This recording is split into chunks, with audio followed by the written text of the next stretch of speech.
ക്രമസമാധാന ചുമതലയുള്ള ADGP Ajith Kumar RSS നേതാവിനെ കണ്ടതിൽ CPIക്ക് വലിയ രീതിയിലുള്ള അതൃപ്തിയുണ്ട്.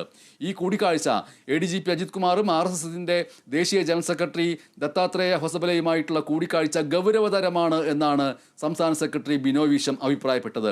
അത് ഗൗരവതരം മാത്രമല്ല, ദുരൂഹമാണെന്നും കൂടി അദ്ദേഹം പറഞ്ഞു. എന്ന് മാത്രമല്ല, തൃശൂർ പൂരം അലങ്കോലപ്പെടുത്തിയതിന് പിന്നിലെ ഒരു കക്ഷി ആരാണ് എന്ന് ഇതോടുകൂടി വ്യക്തമായി എന്നാണ് ലോക്സഭാ തെരഞ്ഞെടുപ്പിൽ തൃശൂരിൽ സുരേഷ് ഗോപിയോട് പരാജയപ്പെട്ട CPIയുടെ നേതാവ് കൂടിയായ മുൻ മന്ത്രി കൂടിയായ സുനിൽകുമാർ പ്രതികരിച്ചത്. RSS നേതാവുമായുള്ള അജിത് കുമാറിന്റെ കൂടിക്കാഴ്ചയുടെ ലക്ഷ്യമെന്തെന്നറിയാൻ എല്ലാവർക്കും ആകാംക്ഷയുണ്ടെന്ന് ബിനോയ് വിശ്വം കൊച്ചിയിൽ പറഞ്ഞു. അജിത് കുമാറിന് എന്താണ് കാര്യമെന്ന് അറിയില്ല. കൂടിക്കാഴ്ച സത്യമാണെങ്കിൽ ഗൗരവമുള്ള കാര്യമാണെന്നും ബിനോയ് വിശ്വം പറഞ്ഞു. വാർത്ത ശരിയാണെങ്കിൽ അത് ഗൗരവമുള്ള കാര്യമാണ്. എന്ത് വിജ്ഞാനമാണ് ADGPക്ക് ഇത്തരത്തിൽ RSSന്റെ മെത്തേഡുമായിട്ട് പങ്കിടാനുള്ളതെന്ന് ഞങ്ങൾക്കറിയില്ല.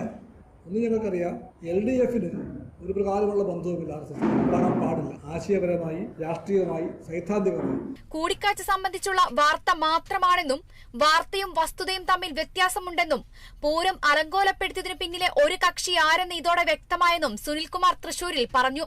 ഈ ADGP ഇങ്ങനെ സന്ദർശനം നടത്തിയെന്നുള്ളത് മുഖ്യമന്ത്രിയുടെ ഓഫീസിൽ അതിന് സ്ഥിരീകരണം കൊടുത്തു എന്നുള്ളത് നിങ്ങളുടെ വാർത്തയാണ്. അതിൻ്റെ വസ്തുത എന്താണെന്ന് എനിക്കറിയില്ല. വാർത്തയും വസ്തുതയും തമ്മിൽ വ്യത്യാസമുണ്ട്. അപ്പോൾ മുഖ്യമന്ത്രിയുടെ ഓഫീസിൽ മുഖ്യമന്ത്രിക്ക് ഇങ്ങനെ വിശദീകരണം കൊടുത്തു എന്ന് ADGP ഇതുവരെ നമ്മളോട് പറഞ്ഞിട്ടില്ല, പരസ്യമായി പറഞ്ഞിട്ടില്ല. ആ വാർത്തയാണ് ഞാൻ കേട്ടിട്ടുള്ളൂ. അപ്പോൾ വാർത്ത അനുസരിച്ചാണെങ്കിൽ അത് വളരെ ഗൗരവമുള്ളൊരു കാര്യമാണ്. ഇനി വസ്തുതകൾ പുറത്തു വരുമ്പോൾ അത് വിശദമായിട്ട് അതിൻ്റെ മറുപടി പറയുന്നതാണ് ഉചിതം. പൂരം അലങ്കോലപ്പെടുത്തിയതിന് പിന്നിൽ എന്തായാലും ഒരു കക്ഷി നമുക്കിപ്പോൾ വളരെ ക്ലിയറാണ്. രണ്ടാമത്തെ കക്ഷി എന്താണെന്നുള്ള അന്വേഷിച്ചു വരട്ടെ, അപ്പൊ നമുക്ക് പറയാം. പൂരം സംബന്ധിച്ച റിപ്പോർട്ട് പുറത്തുവിടണമെന്നും സുനിൽകുമാർ ആവശ്യപ്പെട്ടു. News desk, Kerala vision news.